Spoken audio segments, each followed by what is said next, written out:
हिंदुस्तान में 91 के बाद जिस लड़के ने मूवी देखी उसके दिमाग में एक ही बात बैठ गई कि भैया शादी मतलब सुहागरात, शादी मतलब जिम्मेदारी। जान चली जाएगी अब तुम्हारी बीवी ब्यूटी पार्लर जाएगी तब तुम्हारा किडनी बिक जाएगा। और तुम ही गए थे 100 लोग लेके उसको घर से बुलाने के लिए, घोड़े पे बैठ के गए थे। जब तुम्हारी औकात नहीं तो स्प्लेंडर पे बैठ के चले आते। लड़कियों की भी उसमें कोई गलती नहीं, बारात लेके जा रहे घोड़े पे बैठे, सोचती कि मैं घोड़े पे बैठे तो फिर राजा वाजा होगा। तलवार लगाए, पगड़ी बांधे, 100 लोग पीछे खड़े, 20 लोग डांस कर रहे हैं। आज मेरे यार की शादी है, उसमें जो बुड्ढे हैं मुस्कुरा रहे किनारे खड़ा होके गए बेटा अब पता चलेगा तुमको। जो पलटकर अपने ही माँ बाप को फोन करने में 10 बार सोचते हैं। अगर आपको वो वैक्सीनेशन न कराते, टिटनेस वगैरह के टीके न लगाते तो आप चल जाते। ठीक है, तुम्हारे लिए कुछ करने में हो सकता है उनका भी स्वार्थ हो, पर जितना भी उन्होंने करा है क्या तुम उतने का भी ऋण अभी तक चुका पाए हो? बात बस इतनी सी है कि जब तक माँ बाप से स्वार्थ पूरा हो रहा था तो जाके माँ का आंचल पकड़ के झूलते रहते थे कि माँ आज मेरे लिए ये बना दे वो बना दे। बाप के पीछे चलते थे कि पापा 100 का एक पत्ता और दीजिएगा। आज तुमको 100 का वो पत्ता बॉस से मिलता है तो बॉस के आगे पीछे झूलते हो। क्या बात है, बहुत सही बात कही आपने। बिल्कुल, पहले माँ थी जीवन में, आज प्रेमिका या पत्नी आ गई है तो उसके पीछे पीछे आंचल पकड़ के घूमते हो। बच्चों में इसीलिए निस्वार्थता के बीज डालें, इसको कहते हैं संस्कार।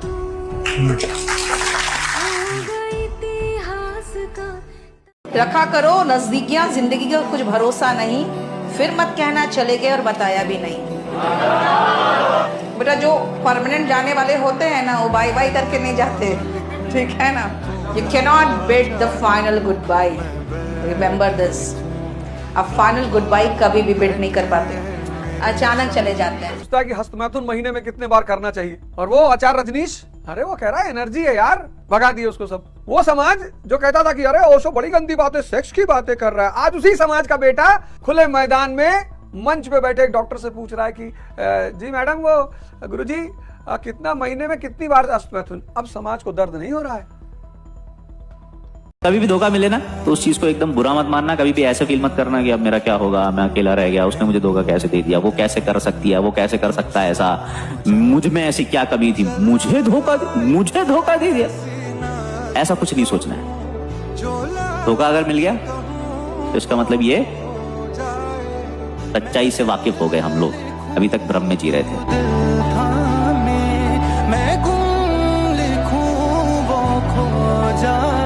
यूपी में मेरे एक जान पहचान का है, बेचारा फॉर्च्यूनर पे चलता है, लेकिन उसका कहना है मैडम एक डी ग्रुप की नौकरी दिलवा दो बस। मैंने कहा फॉर्च्यूनर पे चल रहे हो, तुम्हारे अच्छा खासा जमीन है, कहता शादी नहीं हो रही है।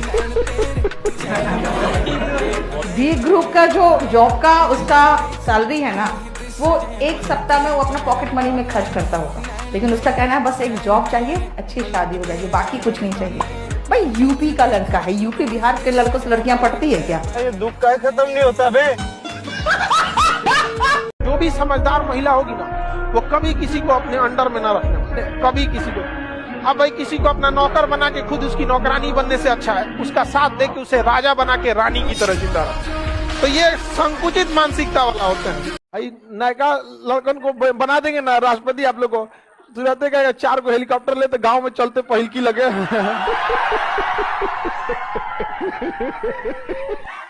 ओकरे घर के सामने से 60-70 को गाड़ी फुल स्पीड में सायरन बजाते, वो देखेगी हमरा वाला लो। जो लड़की विवाह के बाद अपने माँ बाप से ट्यूशन लेगी उसको डाइवोर्स की डिग्री मुफ्त में मिलेगी। कितने मतलबी हो बेटा,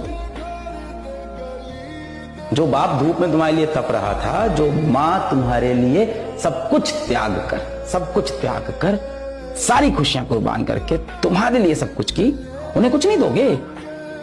जिंदगी भर यही एस्केपिज्म करते रहना, मेरा ना पढ़ाई में मन नहीं लग रहा, मेरा ना काम में मन नहीं लग रहा, मेरा ना खेलने में मन नहीं लग रहा है। रखा करो नजदीकियां, जिंदगी का कुछ भरोसा नहीं, फिर मत कहना चले गए और बताया भी नहीं। बेटा जो परमानेंट जाने वाले होते हैं ना वो बाय बाय करके नहीं जाते, ठीक है ना। You can not bid the final goodbye, remember this. अब फाइनल गुड बाय कभी भी बिड नहीं कर पाते, अचानक चले जाते हैं। 3 चीजों में जिंदगी में कभी भरोसा मत करना। पहला, लड़कियों की इंस्टाग्राम की फिल्टर क्लिक्स पे। दूसरा, लॉन्डो की झूठी प्यार वाली ट्रिक्स पे। और तीसरा, कॉलेज की वेबसाइट पे हॉस्टल की पिक्स पे। लड़की लोग को हमेशा समझाते 5 मिनट से ज्यादा नहीं गुस्सा होना चाहिए। लड़कों को हर चीज पसंद है, किसी को मनाना पसंद नहीं। जो IIT में चला जाता है वो इंजीनियर नहीं बनता है कोई एंटरप्रेन्योर बन जा रहा है, कोई UPSC निकाल ले रहा है। कहने का मतलब है कि IIT में कौन जाता है? जो उस एज में टॉप क्रीम ब्रेन था वो जा रहा है IIT में, नीट में। और जो टॉप ब्रेन है वो कहीं भी सक्सेस हो जाए। IIT और एम्स जैसे संस्था ये इसलिए अच्छे नहीं है कि यहाँ प्रोफेसर बहुत अच्छे हैं या यहाँ की बिल्डिंग बहुत अच्छी है, वो इसलिए अच्छे हैं कि यहाँ अच्छे ही बच्चे जाते हैं। हमको भी किसी जमाने में लगता था कि अगर दुनिया में सब स्त्री मिल जाए तो मजा आ जाए। जिस रास्ते से तुम गुजर रहे हो उसी से मैं भी गुजरा हूँ। हमको भी हर स्त्री देख के लगता था कि गुरु। एक ऐसा व्यक्ति जिससे कभी स्कूलों में घुसने नहीं दिया, लेकिन आज भारत के हर स्कूल में इनकी तस्वीर मौजूद है। एक ऐसा व्यक्ति जिसने अपने कम उम्र में 32 डिग्रियां हासिल की। ये एक पहले ऐसे दलित व्यक्ति थे जो विदेश में जाकर के PhD की डिग्री प्राप्त करके लेकर के, और ये बात 1927 की है जब कोलंबिया यूनिवर्सिटी से इन्होंने इकोनॉमिक्स में PhD हासिल किया था। एक ऐसे व्यक्ति जिन्होंने भारत के संविधान को 2 साल 11 महीना 18 दिनों में बनाया, जिसके तहत आज पूरा हमारा देश चल रहा है। एक ऐसे व्यक्ति जिसने 2 अखबार की निर्माण की। एक ऐसा व्यक्ति जो भारत का कानून मंत्री बना। और एक ऐसा व्यक्ति जिसने हमेशा लोगों को कहा कि मेरे भाई शिक्षित बनो, संगठित रहो और इसी में तुम्हारी भलाई है। मेरा सिर्फ आपसे एक सवाल है, अगर आप इनके बारे में जानते हैं तो आप मुझे कमेंट बॉक्स में बता दीजिए कि बाबा साहब ने कौन से धर्म को अपनाया था और कब अपनाया था। एक्चुअली मेरे स्कूल में कोई कांड होता था 11th के बाद तो मेरा पहला नाम आता कि हो ना हो अवध ओझा ने ही किया होगा। मतलब मैं एक लिस्टेड क्रिमिनल था अपने स्कूल में कि मुझे लगता है कि इतना मारा उस आदमी ने कि क्लास में लड़कियां रोने लगी। लेकिन इतना मारने के बावजूद भी मैंने एक्सेप्ट नहीं किया कि मैंने खाया। बचपन जहां तक मुझे लगता है अगर बचपन और जवानी में कहानियां ना हो तो जीवन बेकार है। आप जीवन में उन चीजों को टाइम दे रहे हो जो शायद लॉन्ग टर्म में आपके लिए इंपॉर्टेंट नहीं होगी। दे ही रहे हो, तुम सब दे रहे हो और देते रहो। मेरे साथ के लोग भी देते थे, आज भी दे रहे हैं। वहीं फंसे हुए, मैं यहाँ आ गया। घमंड नहीं दिखा रहा हूँ, सच बता रहा हूँ। सीधा बैग में हम ना जाने दाम, तू मेरा एक लेगा ले लेंगे खानदान। इतने पढ़े लिखे देश में जहाँ पेरेंट्स बच्चों को मारते हैं, टीचर बच्चों को, पढ़ाई मारने की चीज है भाई। जिसको भी न्यूटन का 3rd लॉ पता है, 2nd लॉ पता है, 1st लॉ पता है, body at rest will be at rest, body in motion will be in motion until unless external force is applied. तो जिंदगी में कभी फेल ही नहीं हो सकता। अब किसी ऑफिस में गए, बाबू कह रहा कल आना, निकाला 10,000 रुपया, और वो फार्मूला लगाया हमने, अब body at rest will be at rest. हमने एक्सटर्नल फोर्स निकाली 10,000 रुपया उसके सामने रखा, उसने कहा साहब फायदा, साहब आप तो साहब भगवान की तरह। किसी को भी दुनिया में अपने पास बुलाना है, किसी को भी लुई विट्टन का जूता पहनने की जरूरत नहीं है, बर्बरी की शर्ट पहनने की जरूरत नहीं है, इन सब की जरूरत ही नहीं है। फिर जरूरत किसकी है? उस आदमी का इंटरेस्ट पता करो, उसकी जरूरत, उसकी necessity. There are no permanent friends, no permanent enemies, only permanent interest. जिसका भी इंटरेस्ट तुम फुलफिल करोगे वो तुम्हारे पीछे खड़ा होगा। और तब 1920 में गांधी जी ने इस फार्मूले को लगाया, personal interest from national platform. Punjab में कौन सा मूवमेंट चलेगा? अकाली मूवमेंट चलेगा। पंजाबी अपने मुद्दे पे लड़ेगा, लेकिन प्लेटफॉर्म क्या होगा? नेशनल। इसको बोलते हैं अंडरस्टैंडिंग। तुम लोग अगर अभी चले आओ किसी लड़की के घर हाथ मांगने, बहुत मार मारे तुमको सब, माँ बाप पकड़ के बंद करते, बहुत मारे, और तुम IAS बन के गए। आओ बेटा बैठिए। बेटा दामाद जी आओ, पूछने की जरूरत क्या थी? माला वाला पहना दे। और पतला घर में अगर 2 लड़कियां तो बोले तो कोई बात नहीं, लोगों को 2-3 बीवियां रखनी ही चाहिए। ये समाज है, ये समाज है। आप लोग पढ़ाई के साथ साथ घास काटे हैं, भैंस चराए हैं, खेती किए हैं, उसके बाद कोई आएगा आपको, कोई शहर का लड़का जो थोड़ा सा पढ़ लिया, उसकी मम्मी कंप्लान घोल के लाएंगी, बेटा पढ़ाई किए, ओ माय गॉड पानी पियो, पानी। और कहेंगे लोग गांव के लड़के हैं ना, उतना टैलेंटेड नहीं होते हैं। जिस उम्र में ये कंप्लान पी रहे थे उस उम्र में उसकी घर की जिम्मेदारी आ जाती है उसको। जिससे आप प्रेम कर रहे हैं ना, उसको जाने मत आपके जीवन में, क्योंकि बहुत मुश्किल से मिला है। दुनिया में ऐसे लोग बहुत मिल जाएंगे जो आपसे प्रेम करेंगे, ऐसे लोग मिलना मुश्किल, इनसे आप प्रेम करें। आपका प्रेम करना जरूरी है भाई। और आप जिससे प्रेम करते हैं फिर आपको पूरी ताकत लगा देना चाहिए उसको पाने के लिए, क्योंकि जिंदगी भर मर मर के बैठ के सोच के काश ऐसा हो जाता, वो हाथ से निकल गई, काश उससे शादी हो जाती, क्या मतलब इन बातों कोई मतलब नहीं। जब आपसे वो बोलते हैं कि वो देखो फलाने के बेटे ने जीवन में क्या कर लिया, तुमने क्या किया है अभी तक, तो आप पलट के ये मत बोल देना कि फलाने के बाप ने भी क्या कर लिया, आपने नहीं किया। आपको नहीं पता किन हालातों में उन्होंने आपको पाला है, किन मजबूरियों में पाला है, वो आपने देखी ही नहीं है वो चीजें। इतने अनकाउंटेबल सेक्रीफाइसेस है ना उनके, कि उनके आगे अपनी जिंदगी निछावर है भाई।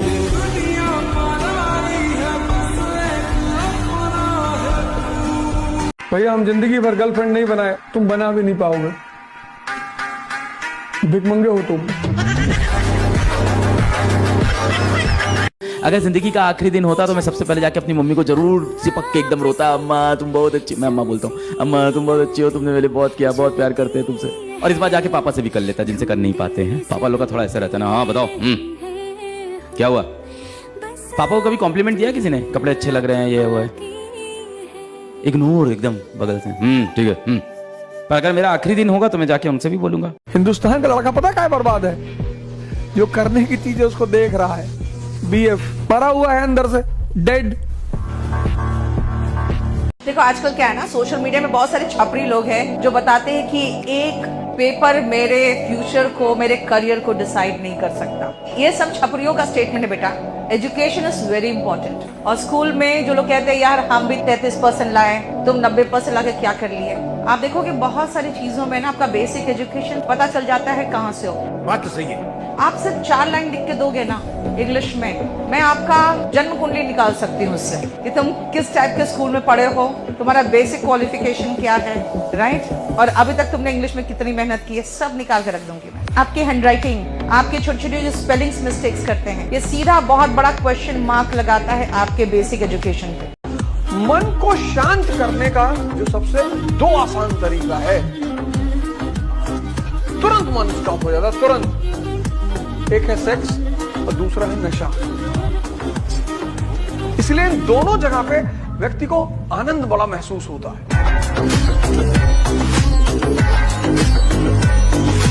लड़का की एक खराबी होता है, अगर वो किसी को अगर बहुत ज्यादा मानने लगेगा ना तो क्या सब कुछ दे देगा वो। लड़की लोग समझो, लड़कों की बहुत बड़ी कमजोरी होती है, वो बहुत ज्यादा इमोशनल हो जाते हैं। लड़के जो होते हैं ना अखरोट टाइप के होते हैं, ऊपर से ही हार्ड होते हैं। बहुत लोग ऊपर से ही उसको जज करके चले जाते हैं, अंदर से बहुत सॉफ्ट होते हैं बेचारे वो। और हकीकत में यार जिस दिन लड़का खुश हो जाता है जिसके प्रति तो पूरा कहेगा बस चलो तो किडनी हार्ट गुड्डा दुकट्ठा खेत और सब लिख देगा जय यार। भाई तुम कितने भी काले हो, लेकिन अगर तुमने सड़क पर ऐसे हाथ से, दोनों हाथ से बुलेट उठा ली तो इतनी वरमाला पड़ जाएगी तुम्हारे गले में कि तुम अंदाजा नहीं लगा पाओगे। थॉमस एडिसन को स्कूल के लोगों ने कहा कि पागल बच्चा है, हम नहीं झेल पाएंगे इसको, स्कूल से निकाल दिया उसको। उसकी माँ बड़ी समझदार थी, तो बच्चे को माँ लेके आई घर। बच्चे ने पूछा मम्मी मैं स्कूल नहीं जाऊंगा कल से, तो बोली हाँ बेटा। क्यों? तो उसने कहा प्रिंसिपल कह रहे थे कि बाकी बच्चे तुम्हारे साथ चल नहीं पाएंगे। बात तो सही बोली, पर दूसरे तरीके से बोली। घर में पढ़ाया, 12 साल की उम्र में उसको सेल्समैन बना दिया। 14 साल की उम्र में वो टेलीकॉम ऑपरेटर बना पहली बार। जिज्ञासा पैदा हुई, रिसर्च करने लगा। करते करते उसने 20-25 की उम्र में, जिसको हम फोनोग्राफ कहते हैं, उसका आविष्कार किया। और वो आदमी जिसको स्कूल ने पागल कह के, मेंटली रिटार्डेड कह के निकाला था, 1078 पेटेंट उसके नाम पे हैं। ये वो बच्चा था, क्योंकि उसको स्ट्रगल मिली। जिसको स्ट्रगल नहीं मिलेगी कोई खास तीर नहीं मार पाएगा। सही बात है। 70 से मैं कई बार क्लास में मैंने पूछा कितने लोग ब्लू फिल्में देखे, कोई हाथ ही नहीं उठाता, मैं उठाता हूं फाइनली। अब कोई तो रिस्पॉन्सिबिलिटी लेगा, भारत नंबर 1 पे है तो कोई तो देख रहा होगा भैया, किसी को तो जिम्मेदारी लेनी पड़ेगी नैतिक। तो हम ही ले लेते हैं भैया, हम देख रहे हैं, सब एक दूसरे को देखेंगे, हंसेंगे, मुस्कुराएंगे, सब नीचे कर लेंगे। इतनी हिम्मत नहीं है, इतनी हिम्मत नहीं, इतनी। और 70 से 80% लोग लैपटॉप मोबाइल में सेपरेट फाइल है स्पेसिफिक नेम के साथ, महाभारत। बेटा जब तक आपके पास या तो योग्यता है, या हो सकता हो आपके पास रूप है, या हो सकता हो आपके पास पैसा है, जब तक ये 3 चीजें ना, लोग आपके आगे पीछे घूमते रहेंगे। और ये 3 चीज चली गई ना, कोई पूछेगा नहीं बेटा कि हो कौन तुम, किसी को फर्क नहीं पड़ेगा। एक साइकोलॉजिस्ट हुआ इमाइल कुए, आज जाके पढ़ना गूगल पे, इमाइल कुए। उस आदमी ने एक थेरेपी शुरू की थी, सबकॉन्शियस थेरेपी, और दुनिया के ऐसे ऐसे पेशेंटों को उसने ठीक किया सिर्फ एक इलाज करके। आंख बंद कराता था और कहता था 1 घंटे तक एक ही चीज रिपीट करो कि मैं स्वस्थ हूं, और 21 दिन करवाता था वो। और उसके 80% पेशेंट, कैंसर के पेशेंट, जब कैंसर की कीमोथेरेपी नहीं थी तब वो कैंसर के पेशेंटों को ठीक करता था, क्योंकि जिस बात को तुम रिपीट करते रहते हो वो तुम्हारे सबकॉन्शियस में बैठ जाती है, और जो बात तुम्हारे सबकॉन्शियस में बैठ गई वो तुम्हें वहां तक पहुंचा कर रहेगी। मेरे घर में 2 बच्चे हैं 17 साल के, तो मैं उनको देख के समझता रहता हूँ। वो मुझसे छुप छुप के किसी से बात करते हैं और मैं छुप छुप के सुन लेता हूँ। तो उन्हें नहीं पता, मुझे तो नाम भी पता है किससे बात करते हैं, एक आध का तो एड्रेस भी पता है मुझे। पर मैं तो बच्चे को बोलता हूँ कभी जाना वाना हो तो मैं ले चलूंगा, चिंता मत करना, बोल देना कि ड्राइवर साथ में आया है, टेंशन मत लेना। तो मेरे तो बच्चे मेरे दोस्त है, मैं तो बड़ा दोस्ती के भाव में रहता हूँ। मेरा एक ही बेंचमार्क है कि वो जिस उम्र में जैसे हैं मैं कैसा था, और वो मुझसे अच्छे चल रहे हैं, उससे ज्यादा उम्मीद मुझे करने में नहीं चाहिए। मैंने जो कुकृत्य 8वीं क्लास में किए थे उन्होंने 11वीं क्लास में किए, तो बहुत है। मैं ये क्यों मान के चलूं कि वो देवी देवता पैदा होंगे? मेरे ही तो बच्चे हैं भाई। जीन तो मेरे ही है, तो कैसे देवी देवता हो जाएंगे? तो ज्यादा उम्मीदें क्यों पालनी है बच्चों से भी? मैं क्यों चाहूं कि मेरा बच्चा IAS जॉब करे? क्यों करे वो? IAS भी क्यों करे? उसका मन करेगा तो करेगा, नहीं करेगा तो भाड़ में। जो लोग ये कहते हैं ना कि हम तो बड़ी नौकरी के लिए पैदा हुए हैं, बड़ी नौकरी करेंगे, छोटी नौकरी क्यों करनी हमें? तो भाई साहब कान खोल के सुन लो, भयंकर लेवल का कंपटीशन है आज के जमाने में। नौकरी तन्नकसी है, नौकरी लेने वाले करोड़ों लोग हैं, नौकरी ऐसे हैं जैसे ऊंट के मुंह में जीरा।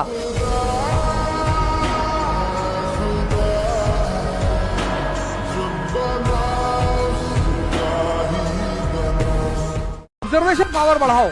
अगर 2 लोग आपस में आप करके बात कर रहे हैं, लड़का लड़की, तो समझ लो नया नया अफेयर है। नहीं आप बैठिए, पहले आप बैठिए। और अगर तू तलाक पे उतर आए तो समझ लो 6 महीना बीत चुका है। और गोलगप्पे की दुकान पे लड़की जो है, गोलगप्पा लड़के के लिए आ रही तो समझ लो लौंडा दमदार है।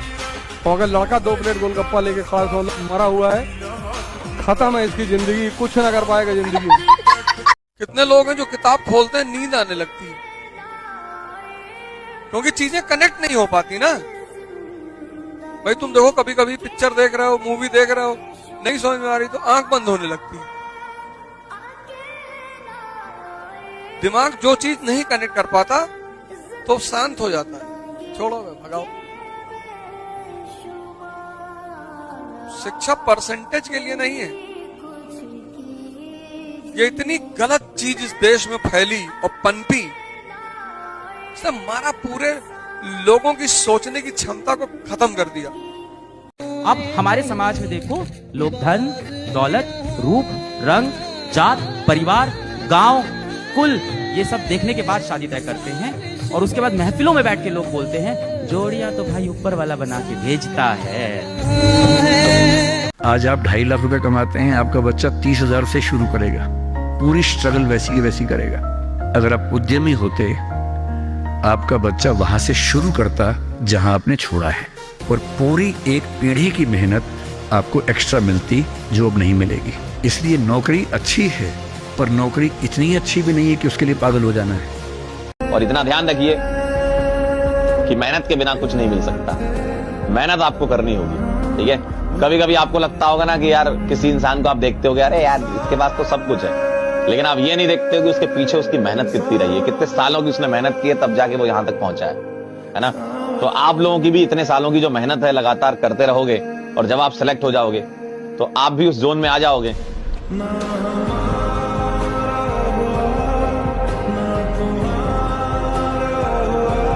इंडिया में 3 चीजें हमेशा याद रखना है। पैसा अगर कमा रहे हो, किसी को मत बताओ कितना कमा रहे हो। इतिहास गवाह है, जिस दिन सबको बताने लग जाओगे आपका डूबना निश्चिंत हो जाता है। दूसरी चीज इंडिया में ये है कि अपनी नेटवर्किंग स्ट्रांग रखो। And networking doesn't mean photo वाली नेटवर्किंग। नेटवर्किंग मतलब रात के 12 बजे आपको काम पड़े, आप फोन करोगे तो सामने वाला अगर खुद ना आ सके कोई ना कोई मदद पहुंचा सके। ये दूसरी चीज आपको याद रखनी है। और तीसरी चीज जो आपको यहाँ पर समझ के चलनी है कि पॉलिटिशियंस के साथ आपको बैर नहीं रखनी है। आप भले ही चीजें बताओ लेकिन पॉलिटिशियंस के साथ बैर मत रखो, बिकॉज पॉलिटिशियन बड़े से बड़े बिजनेसमैन को खत्म कर सकते हैं। और इसीलिए इतने अच्छे ताल्लुकात हमारे देश के बड़े उद्योगपति ने रखा है कि हमारे देश के प्रधानमंत्री भी उनके बेटे की शादी में जाते हैं। बिल्कुल वंडरफुल। कभी भी किसी औरत का श्राप मत लेना। देखो लड़का हो या लड़की हो, अगर आप किसी के साथ अफेयर में जा रहे हो, आप क्लियर रखो कि भाई तुम्हारे साथ मैं सिर्फ घूम रहा हूँ, शादी नहीं करूंगा। ईमानदारी से बोल दो कि भाई देखो मेरे फैमिली में सेम कास्ट में शादी होती है, मैं तुम्हारे साथ सिर्फ हूँ बिकॉज आई लव यू, शादी मैं तुमसे नहीं कर सकता या नहीं कर सकती। ये बात क्लियर रखो। आप जो कमिटमेंट देकर और फिर कहते हो ना पापा नहीं मानेंगे, ये सबसे गंदी बात होती है क्योंकि आप उसके मेंटल हेल्थ के साथ खेल रहे होते हैं। बच्चे 11th-12th में जनरली बोलते हैं हम स्कूल सिर्फ इसलिए जाते हैं कि हमें अटेंडेंस मिल जाए, और सर अगर अटेंडेंस नहीं मिलेगी तो फिर एग्जाम में बैठने नहीं देंगे। और उनसे पूछो स्कूल में पढ़ाई भी होती है कि समझ के नहीं सर वो तो 8 घंटे बिताने होते हैं बस वहाँ। अब इस प्रॉब्लम को सॉल्व करने के लिए भी हमारे पास स्कूल ही था कि अगर हम स्कूल के अंदर ही घुस जाएं, क्यों नहीं भाई एक स्कूल क्लास 11th-12th के अंदर ही क्यों नहीं बच्चों की कंपटीशन की प्रिपरेशन करा सकता। टाइम तो उतना ही जा रहा है।